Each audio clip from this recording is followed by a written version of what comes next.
年12月到过年前是酸橘盛产的季节，果肉酸，果皮糊，客家人懂得善用，拿来做橘酱。我们一个皮要先剥掉，抠到一通拱，看起来很费工。听说按做，听说按你说，一定要这么做。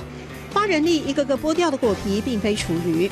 皮你直接下去打的话，它会苦苦的。啊，你要穿烫过，要浸泡。橘酱的滋味在酸苦中提炼。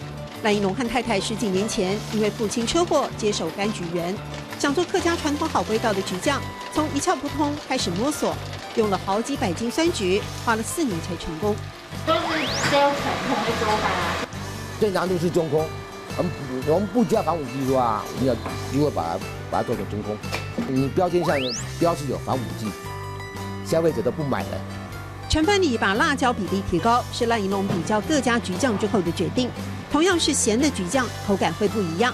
他也观察到消费者的使用困扰。大瓶的橘酱哈，吃不完这么多，我1年买一瓶，吃到1年还冰着。小罐装更能打入家庭市场，有不错的回响。赖英龙因此迈开创新步伐，做巧克力口味的酸橘果酱。我们新埔都好几家在做了，在做橘酱了，但是这果酱完全没人做。我们把酸橘做多样化产品哈。等于说哈，酸橘来变黄金，把酸橘的苦味去苦味，创新好风味。